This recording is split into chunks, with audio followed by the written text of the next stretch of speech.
월TV 시청자 여러분 안녕하십니까. 동서남북 프로그램을 진행하고 있는 원정필입니다. 어느덧 가을이 성큼 우리 곁에 다가왔습니다. 곱게 물든 단풍과 오곡백과가 무르익어가는 풍성한 가을입니다. 잠시 스쳐가는 이 가을에 우리 마음의 고향인 시와 함께 가을의 정취를 나누고자 합니다. 오늘 이 자리에 모신 분은 대진대학교 문해창작학과의 교수로 계시고 토론토 대학교의 교환교수로 나와 계신 심재희 박사님을 모셨습니다. 안녕하십니까, 박사님? 예, 안녕하세요. 네, 나와주셔서 감사합니다. 네, 초대해 주셔서 고맙습니다. 네. 제가 박사님을 잠시 소개하겠는데요. 네. 박사님은 강릉 태생이고, 네. 고려대학교 국문학과. 국문학과에서 대학원 하시고 네. 석박사 학위를 하셨는데 네. 현대시 연구로 학위를 받으신 거로 알고 있습니다. 예, 맞습니다. 맞습니까? 네.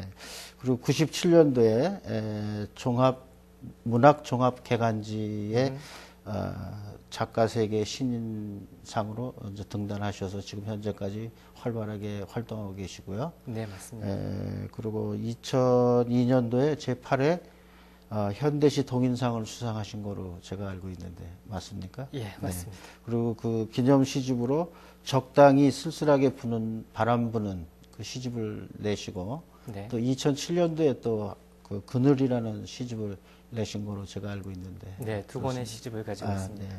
네. 자, 오늘 이렇게 나와주셔서 감사한데요. 우선 우리 그 심 교수님의 그 시의 세계를 이해하기 위해서 먼저 우리 그 심 교수님의 시를 한 편 소개해 주셨으면 하는데 어떠십니까? 시를 한 편 부탁드릴 수 있을까요? 예, 뭐 이런 대화보다는 제가 시를 읽는 것이 더 편안하기는 합니다만, 네. 그 처음부터 제 시를 읽는 게 좀 어색하기도 하네요. 근데 괜찮습니다. 부탁을 하셨으니까, 네. 제 두 번째 시집 중에 있는 시들 중에 네. 이 가을에 맞는 시를 한 편 소개해 드리도록 하겠습니다. 네. 예. 감사합니다. 네. 슬픈 박모. 가을 저녁의 해는 항상 우리가 잠시 한눈 파는 사이에 져버립니다. 그러면 어두워지기 전에 사람들은 서둘러 사랑을 하고 출장에서 돌아온 아버지는 낡은 구두를 벗고 손자의 손을 잡은 할머니는 천천히 횡단보도를 건너갑니다. 서툴지만 더 어두워지기 전에 해 지고도 잠시 더 머무는 저 빛들로 세상은 우리의 눈을 잠시 미숙하게 하고 낮과 밤이 늘 서로를 외면하는 이 시간이면 강변대로의 갓길에 차를 세우고 싶었습니다. 해지고 어두워지기 전 흐르는 강물을 아직은 똑똑히 바라볼 수 있을 때 어디론가로 무섭게 달려가는 차들을 보며 이루지 못하였던 한때의 사랑을 생각합니다. 그러나 지금은 해지고 어두워지기 전 보이지 않는 빛을 머금고 자꾸만 멀어져가는 저 구름들처럼 한 방향으로 흘러가는 것을 용서하는 것은 쉬운 일이 아닙니다. 해는 졌지만 어둠 속에서 서서히 잠기는 세상이 눈을 뜨거나 혹은 감아도 자꾸만 어쩔 수 없이 환해지기 때문입니다. 그대여, 해지고 아주 어두워지기 전 언제나 내 마음이 이럴 줄 알았더라면 박모에 머뭇거리는 밝음이 어둠보다도 더욱 나의 눈을 아프게 할 줄 알았더라면 해지고 바로 어두워질 걸 그랬습니다. 그게 더 손쉬운 일이었습니다. 그 시 말미에 그 박모라는 얘기가 나오는데 박모라는 게 무슨 뜻입니까? 이게 말이 어렵기도 하고 그 시 전체적인 내용이 무슨 삶과 그 사랑에 대한 어떻게 보면 그 인생의 그 희한이 묻혀 있는 그런 시 같이 들리는데 그렇습니까? 박모는 우리말로 어스름이라고 합니다. 그러니까 해가 지고 나서 아주 어두워지기 전에 그 시간을 우리가 박모라고 하는데요. 저는 가끔 그 해가 지고 난 그 박모의 시간이 되면 세상의 모든 사물들이 가령 건물이나 자동차나 그리고 뭐 달이나 이런 것들이 윤곽이 눈이 시릴 정도로 아프고 환해지는 경험을 합니다. 아, 그래요? 그럴 때 저는 어떤 생각을 하냐면 사랑이나 삶이나 한번 딱 끝나고 나면 지나가 버리고 나면 왜 바로 전깃불 꺼지듯이 탁 어두워지질 않고 저렇게 방모의 순간처럼 밝음이 계속 남아있어서 우리를 이렇게 쓸쓸하게 하는가.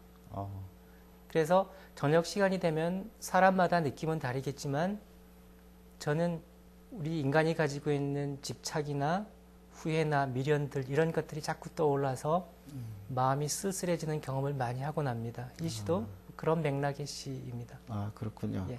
그 박사님께서는 그 학위를 받으실 때 그 1930년대 그 시인들에 대한 연구 논문으로 학위를 받으신 거로 제가 알고 있는데 그렇습니까? 아, 네. 네, 그 1930년대와 지금 2008년, 2000년대 그럼 즉 얘기해서 그 현대 시를 연구하시는 거로 알고 있는데 그 현대 시의 그 적이라고 그럴까요? 개념이요? 예, 개념이 어떻게 되나요? 굉장히 포괄적인 질문이라서 한마디로 뭐라고 말씀드리기는 어렵습니다만 현대시를 우리가 알기 위해서는 일단 현대라는 개념과 시에 대한 이해가 필요합니다. 네. 현대라는 개념은 학문마다 조금씩 그 개념 정의가 다 다르긴 하지만 시에 있어서 쉽게 예를 들면 제가 고전문학과 한번 비교를 해보겠는데요. 네. 우리가 고전문학 그러니까 전설, 신화, 민담과 같은 그런 설화에도 현대문학과 비슷한 그런 이야기들이 많이 나옵니다. 네. 그러니까 옛날 이야기에도 인물이 있고 사건이 있고 전개가 있고 그리고 갈등이 있습니다. 재미있죠. 근데 왜 우리는 그것을 소설이라는 말로 표현을 하지 않을까? 또 민요를 보면 가령 아리랑을 보면 거기에는 현대시의 정서 같은 매우 그 애틋한 마음들이 나오지 않습니까? 네. 근데 그건 또 현대시와 구분이 됩니다. 네. 그게 무엇이냐면 옛날 이야기나 아리랑 같은 민요들을 전달하거나 부르는 사람이 만든 사람이 딱히 없다는 것이고 그것은 돌려 말하면 누구나 그 옛날 이야기나 그 아리랑을 부르는 창작자이기도 한 셈이죠. 이는 그 고전 문학은 그 시대 또는 그 공간의 대표적인 질서, 규범, 윤리 이런 것들을 보여주는 네. 하나의 그 집단 무의식의 표현이라고 할 수 있습니다. 네. 그런데 현대 문학이라는 것은 한 개인이 자기가 살아가는 세계에 대해서 자신의 세계관과 그리고 완성도 높은 예술관으로 하나의 완성된 작품을 만들어내는 것이죠. 이런 점에서 집단 무의식과 한 개인의 고뇌에 찬 예술품과의 차이가 있다는 것입니다. 이게 일단은 가장 큰 차이일 테고요. 현대성의 의미가. 거기에다가 현대시라는 장르적인 특징이 더해지면 현대시가 되는 것입니다. 아, 그래요. 그러면 현대시를 우리가 일반적으로 이해를 빨리 하려고 그러면 현대시는 즉 개인적인 하나의 그 창작 예술로 이해하면 되겠고 고전이라는 것은 어느 하나의 집단의 표현 방법을 많이 내포하고 있다 이렇게 이해하면 되겠습니다. 네, 맞습니다. 그렇다 그러면 현대시의 그 장르적 특징이 있다면 어떤 것이 있을까요? 그것도 굉장히 포괄적이죠. 근데 여러 가지 특징 중에 대표적인 것은 현대시는 바로 형식의 예술이다라는 것입니다. 형식의 예술. 예, 좀 어렵죠. 예전에 이규보라는 그 조선시대의 문인이 있었는데 그 사람은 그 시대에는 문학은 시는 내용이 먼저이고 형식은 내용을 담는 그릇에 불과하다라고 말했습니다. 그런데 현대에 와서는 이러한 예술관이 정반대로 바뀌게 된 것이죠. 그 세상의 글에는 어떤 정보를 전달하는 글이 있고 또 하나는 정보의 느낌을 강렬하게 전달하려는 글이 있습니다. 정보가 중요한 글은 논리적인 글이고 느낌을 전달하려는 글은 정서적인 글이죠. 시는 바로 후자에 속하는 것이고 그 시가 전달하려는 느낌은 논리적인 언어로는 절대로 표현이 되지 않습니다. 그러니까 얼마나 감각적으로 그 느낌을 전달해야 되는가. 이것이 바로 시의 가장 큰 고민일 텐데 그 느낌을 감각적으로 전달한다는 것은 언어를 고르고 찾고 그 소리와 빛깔과 표정을 제대로 잘 만들어내서 어떤 형태로 만들어내는 것인데 그것은 바로 시가 감각적, 그러니까 정보가 아니라 감각이다라는 말과 일맥상통한다고 할 수 있습니다. 그러니까 시는 그 감각을 보는 듯이 만지는 듯이 들리는 듯이 이렇게 전달하려고 노력을 하는 것인데 그러자면 바로 내용보다는 그 느낌의 어떤 깊이 강도를 감각적으로 전달을 해야 되죠. 그러다 보니까 현대시는 굉장히 형식을 우선하는 예술이라고 할 수 있습니다. 그러면 시는 간단하게 우리가 이해하기 위해서 오감을 작동시키는, 충족시키는 그런 역할을 하겠군요. 맞습니다. 바로 그겁니다. 그럼 신 교수님 생각에 요즘 창작문학을 하시니까 특히 그 사람들이 그 시를 쓰고 또 시를 많이 읽지 않습니까? 네. 그런 그 까닭이 무엇이라고, 시의 그 목적이 뭐라고 생각하십니까? 시란 무엇인가 혹은 시의 목적은 무엇인가도 사실 규정하기는 어려워요. 옛날에 엘리엇이라는 사람은 시에 대한 정의의 역사는 오류의 역사다라고 말했습니다. 오류의 역사다? 그러니까, 예, 시가 무엇이다라고 말하는 것은 맞을 수도 있지만 아닐 수도 있다는 거죠. 많은 사람들, 많은 학자들이 시에 대한 정의를 내려왔습니다만 그건 정의가 아니고, 그러니까 진리가 아니고 하나의 의견에 불과한 것입니다.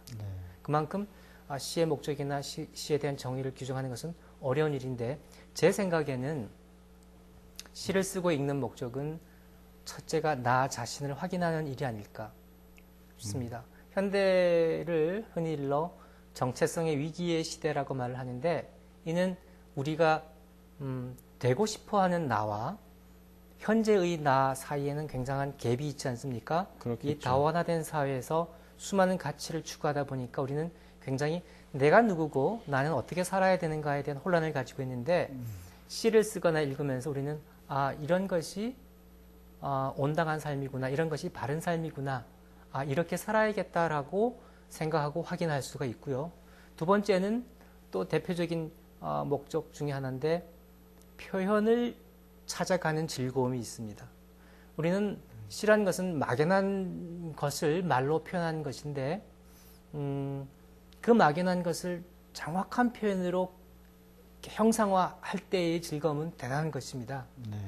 그리고 독자들도 마찬가지로 시를 읽고 그래, 내가 말하고자 했던 것은 바로 이런 것이야, 이런 표현이어서 어떻게 이런 절묘한 표현을 쓸 수 있을까, 그런 것을 읽을 때 그 독자들도 아마 큰 즐거움을 느끼지 않을까 생각합니다. 네, 그렇군요. 제가 그러면은 이 말의 맛이 대단한 시 한 편을 읽어드릴까요? 네, 그 좋죠. 예. 좀 부탁드리게. 아마 많은 사람들이 익히 들어서 알고 있는 시인데요.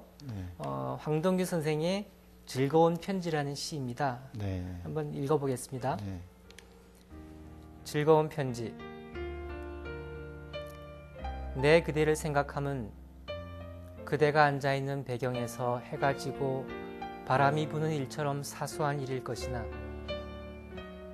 언젠가 그대가 한없이 괴로움 속을 헤매일 때 오랫동안 전해오던 그 사소함으로 그대를 불러보리라. 진실로 진실로 내가 그대를 사랑하는 까닭은 내 나의 사랑을 한없이 있던 그 기다림으로 바꾸어 버린 데 있었다. 밤이 들면서 골짜기엔 눈이 퍼붓기 시작했다. 내 사랑도 어디쯤에선 반드시 그칠 것을 믿는다. 다만 그때 내 기다림의 자세를 생각하는 것뿐이다. 그동안 눈이 그치고 꽃이 피어나고 낙엽이 떨어지고 또 눈이 퍼붓고 할 것을 믿는다. 이 시에는 두 가지 포인트가 있는데요. 네. 하나는 사랑이란 무엇인가에 대한 어떤 시인 나름대로의 정리가 하나 들어가 있습니다. 사랑은 언젠간 반드시 끝난다. 영원한 것은 아니다. 더욱 중요한 것은 우리가 그 사랑을 기다리고 보내고 났을 때의 자세, 그것이 더 소중한 것이다. 라는 하나의 의미와 그것을 이 계절 감각, 봄, 여름, 가을, 겨울, 그리고 눈이 오고 낙엽이 떨어지고 하는 것을 통해서 이 형상화하는 그 말맛, 이것이 이 시를 읽는 중요한 포인트라고 할 수 있습니다. 아, 그렇습니까? 그 시가 참 좋습니다. 이제 화제를 좀 바꿔서 말이죠. 옛부터 이 가을 그러면 주로 그 독서의 계절이다 뭐 이렇게 얘기하지 않습니까? 네. 모든 자연 만물이 변화하면서 그 사람들의 마음도 좀 외로워지는 사람도 있고 쓸쓸해지는 사람도 네. 있고 보는 시각에 따라서 뭐 좀 삭막하게 느끼는 사람들도 있고 이제 이렇게 이제 계절적으로 그럴 것 같은데 이럴 때는 어떤 그런 논리적인 것보다는 좀 더 우리 감성에 이거 호소하는 이 정서에 호소하는 그런 감성적인 것들이 좀 좋지 않을까 이렇게 생각이 되는데 신 교수님 생각은 어떠십니까? 그렇죠. 이 자연, 특히 이 계절 감각은 동서고금을 막론하고 시에 있어서 아주 대표적인 주제 혹은 소재가 되어 왔습니다. 특히 여름이나 겨울에 비해서 이 변화가 심한 봄이나 가을, 특히 가을은 많은 사람들한테 어떤 이지적인 정서보다는 느낌보다는 아주 감수성 예민한 어떤 그런 상태로 돌아가게 하죠. 특히 가을은 어떤 수확이나 결실의 의미도 있지만 대체로 소멸과 쇠락과 죽음과 또 어떤 어디론가 돌아간다는 회귀 이런 느낌을 우리한테 강하게 주죠. 그래서 아침에 일어나서 뭐 산책길을 걸어간다거나 안개 낀 호숫가를 산책을 한다거나 또는 그렇게 단풍 지고 낙엽 지는 그런 풍광을 볼 때에는 우리 스스로 쓸쓸함을 느끼고 또 자연으로 돌아갈 수밖에 없는 우리 존재들의 숙명에 대해서 느끼게 되는 거죠. 그래서 이런 가을날에는 많은 사람들이 더욱더 정서적으로 되고 또 그런 감성이 예민해지는 시기이기 때문에 문학을 접한다면 훨씬 더 좋은 벗이 되지 않을까, 문학이. 그런 생각을 하게 됩니다. 그러시군요. 사실은 제가 신 교수님 이렇게 인터뷰를 시작하기 전에 신 교수님이 주신 이 시집을 제가 한번 읽어봤습니다. 네. 읽어봤는데 신 교수님 시집에는 전체적으로 다 그런 건 아니겠지만 전반적으로 시의 소재가 유년기의 기억, 네. 어렸을 때 자라난 배경 이런 거에 대해서 상당히 소재가 많이 활용되고 있는 것 같은데 주로 글을 쓰시는 분들 또 특히 시인 입장에서 자기의 어떤 추억이라는 것이 어떤 의미로 다가가는지. 인간은 예술 활동을 하면서 체험 또는 추억으로부터 자유로울 수는 없는 것 같습니다. 네. 저도 어린 날에 유년의 체험을 많이 시에 도입해 왔지만 시는 특히 체험을 재생산하는 예술이라고 할 수 있습니다. 네. 인간의 상상이라는 것은 우리 경험, 체험, 추억을 통해서는 이루어질 수가 없죠. 가능하지가 않죠. 가령 예를 들면 우리가 SF 공상 과학 영화를 볼 때 외계인이 나오지 않습니까? 네. 전혀 우리 상상 세계에서 멀리 떨어진 물체임에도 불구하고 거기에 나오는 외계인들은 무엇을 닮았습니까? 다 인간의 형상을 닮지 않았습니까? 그렇죠. 그러니까 인간의 상상이 아무리 멀리 간다고 해도 우리가 가지고 있는 정보, 우리가 경험한 그 체험을 바탕으로 해서 상상이 되는 거지 근거 없이 상상이 되는 것은 절대로 아니거든요. 그렇죠. 시도 마찬가지죠. 자기가 어릴 때 또는 뭐 최근에 어떤 특별한 경험, 아주 인상적인 어떤 장면들을 우리 기억 속에다가 저장을 하게 됩니다. 그러다가 내가 어떤 특별한 시를 쓰거나 어떤 특별한 느낌에 만났을 때, 아, 이게 내가 옛날에 경험했던 이것과 유사하구나.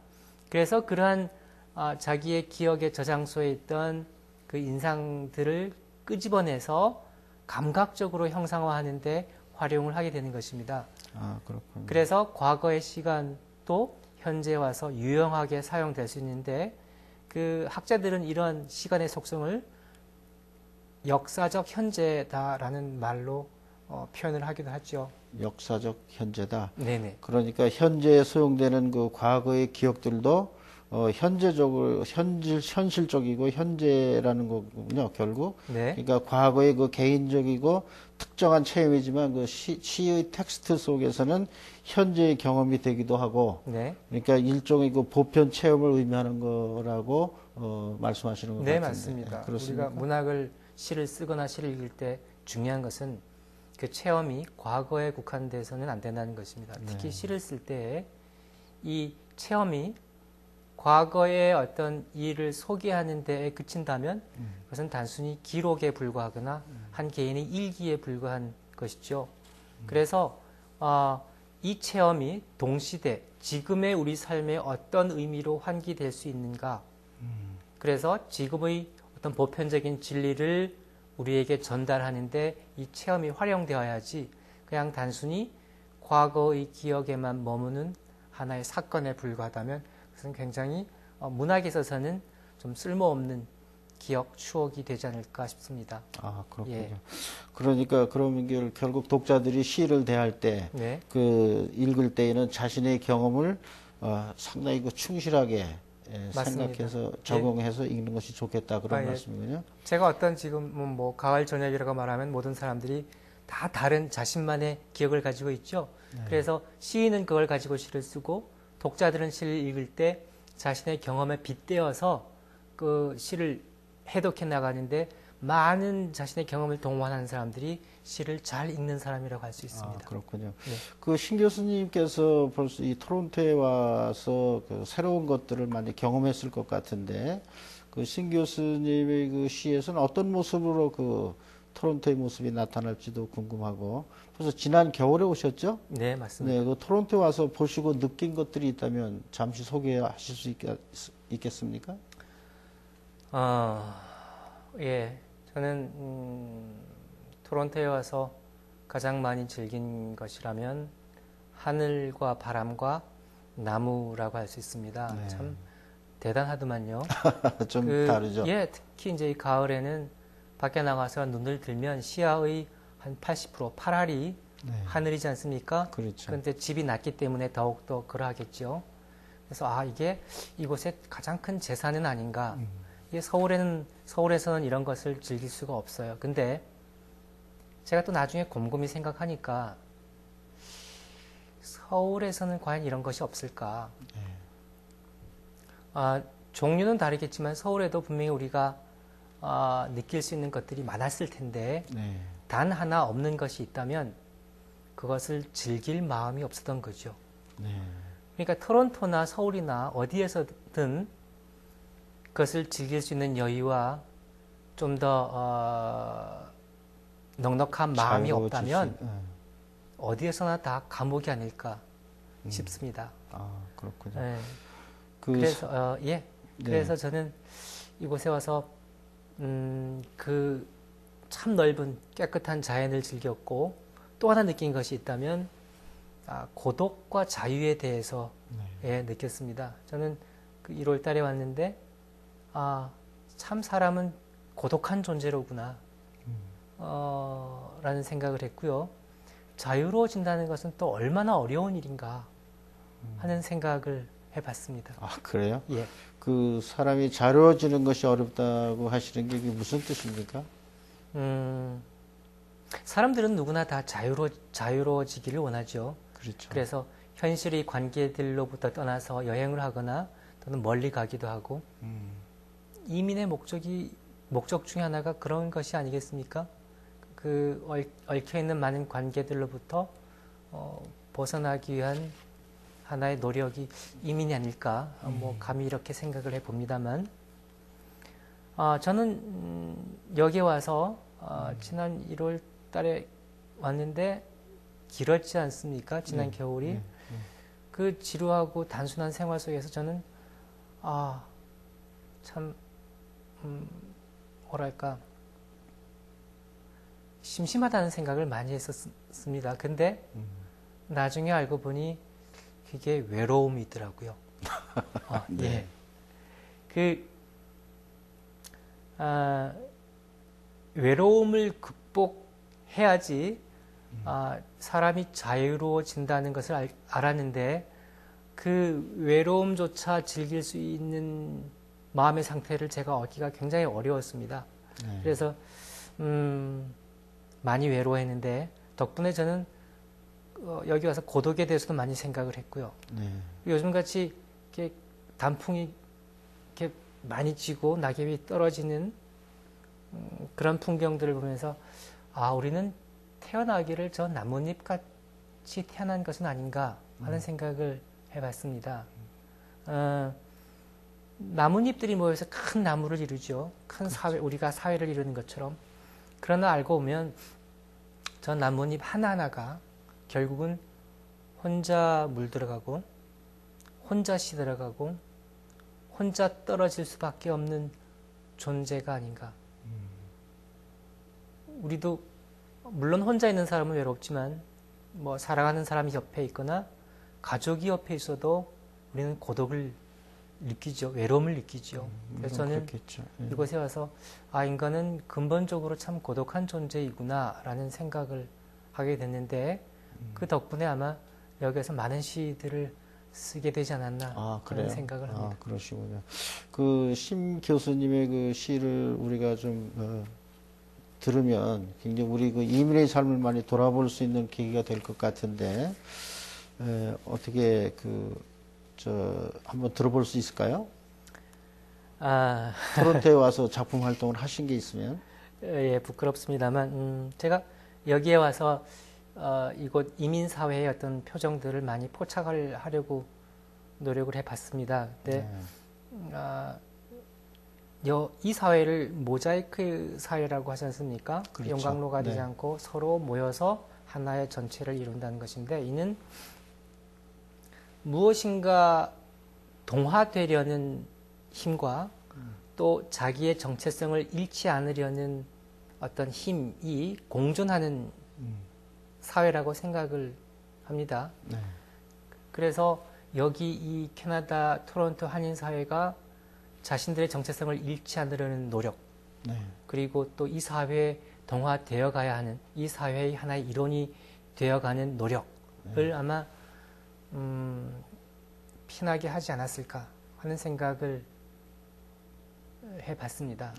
그리고 또 이곳에 와서 살아남기 위해서 힘들게 또 남모르게 겪었던 어려움들이 있지 않았을까 하는 생각을 했는데 저는 뭐 그래봤자 피상적인 이해에 불과하겠죠.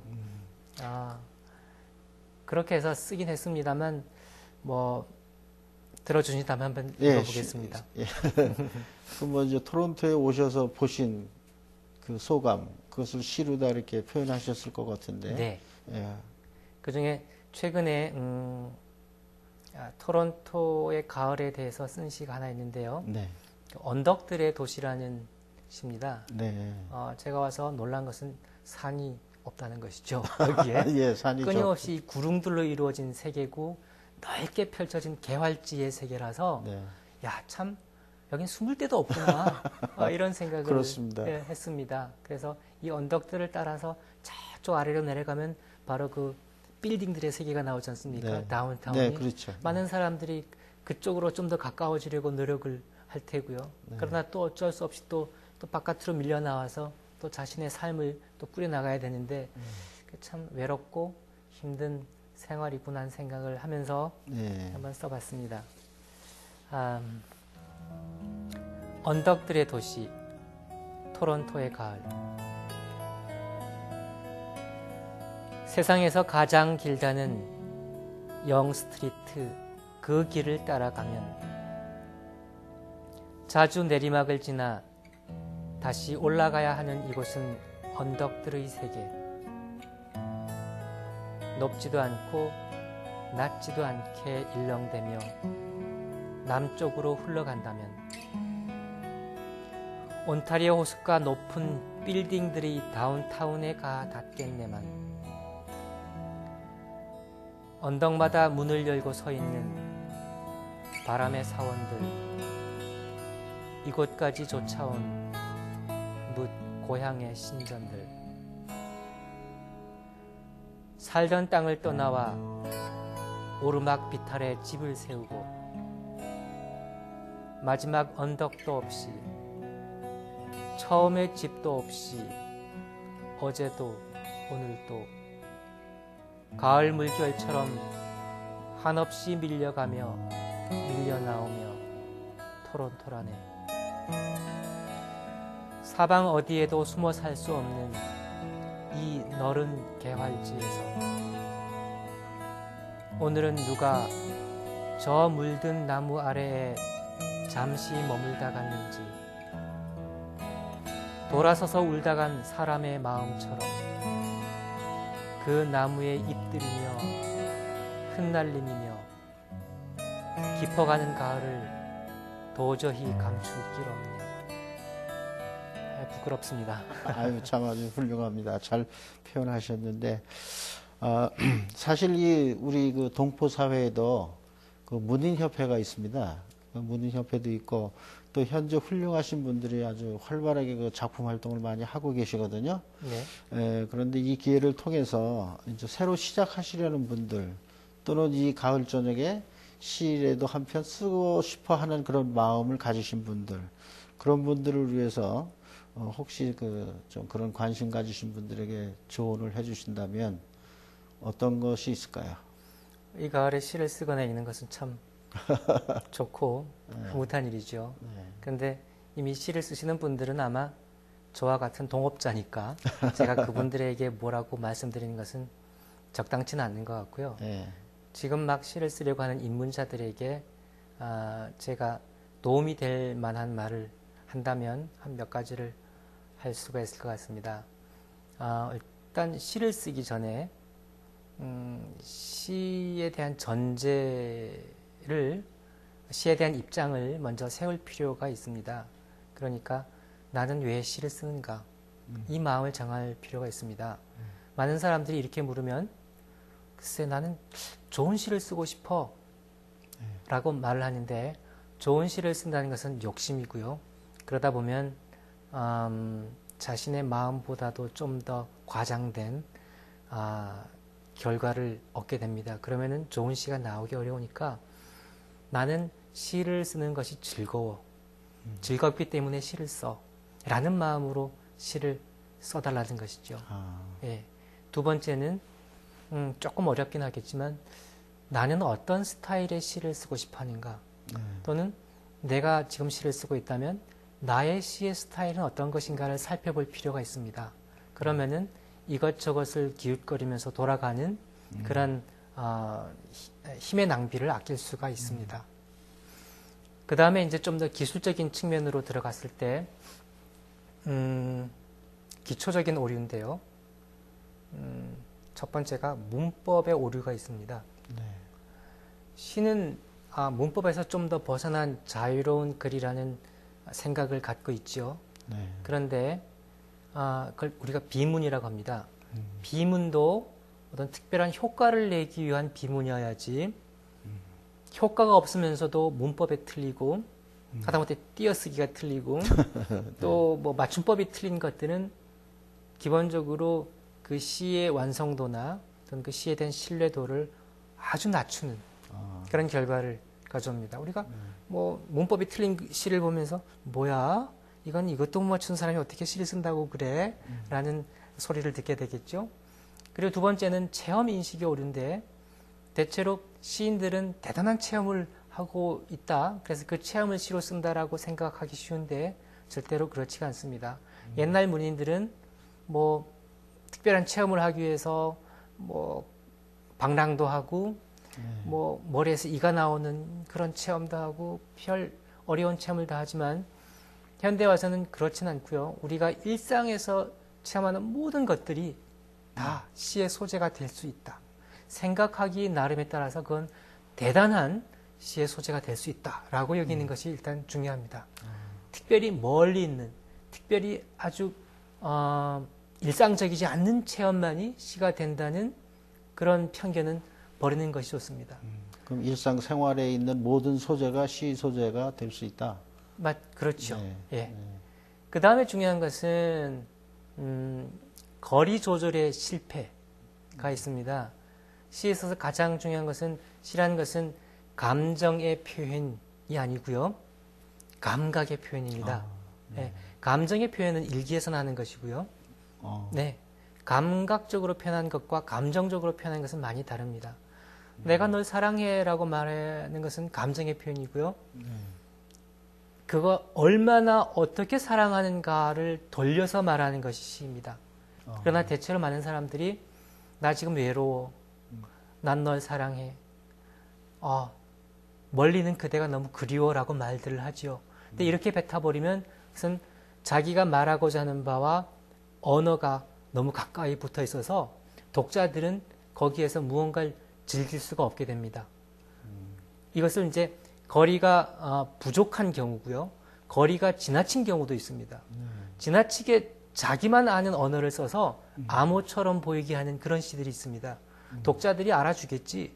이상이나 또는 뭐 김춘수나 이런 선생님들이 어려운 시를 썼음에도 불구하고 문학사에 남지 않았어? 나는 대충 이렇게 어렵게 쓰면 다른 사람들이 뭔가 대단하게 생각하겠지. 그러나 그건 절대로 오해이죠. 자기도 모르는 것은 독자도 몰라요. 그러니까 암호 같은 시를 써놓고 뭔가가 있지 않나라고 생각한 것은 그건 굉장히 큰 오해입니다. 그렇군요. 예. 네. 어느덧 대화를 나누다 보니까 마무리할 시간이 다 된 것 같은데 이 가을 저녁에 들으면 참 마음이 편안해질 수 있는 그런 시가 있으시면 한 편 소개해 주시죠. 네, 많지요. 많고 기존의 명작들은 다들 다시 읽어도 참 마음이 따뜻해지고 또 우리 삶이 위로를 받고 그런 우리 기회를 갖지요. 근데 제가 혹시 이런 기회가 올지 몰라서 몇 편을 준비해 왔습니다만은 제가 어릴 때부터 좋아했고 또 이 가을에 이 가을밤에 맞는 시 한 편을 한번 골라 보면 김춘수 시인 몇 년 전에 돌아가셨습니다. 그 김춘수 시인의 가을 저녁의 시라는 아주 명편이 있습니다. 그래요? 네, 그걸 좀 부탁드릴게요. 제가 마지막으로 한번 읽어드리겠습니다. 이 시를 들으시고 좋은 가을밤을 보내시기 바랍니다. 네, 감사합니다. 가을 저녁의 시 김춘수. 누가 죽어가나 보다. 차마다 감을 수 없는 눈, 밤만 뜬 채 이 저녁 누가 죽어가는가 보다. 삶을 저미는 이 세상 외로움 속에서 물같이 흘러간 그 나날 속에서 오직 한 사람의 이름을 부르면서 애터지게 부르면서 살아온 그 누가 죽어가는가 보다. 풀과 나무 그리고 산과 언덕 온 누리 위에 스며 번진 가을의 저 슬픈 눈을 보아라. 정령코 오늘 저녁은 비길 수 없이 정한 목숨이 하나 어디로 물같이 흘러가 버리는가 보다.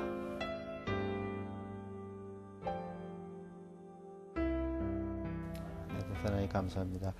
시청자 여러분, 지금까지 심재희 시인과 함께 했습니다. 참으로 시는 우리의 감성을 풍요롭게 하는 영양제와 같은 것이라고 생각이 됩니다. 잠시 머물다가는 이 가을밤 시와 함께 평안한 밤 되시기 바랍니다. 시청자 여러분, 안녕히 계십시오.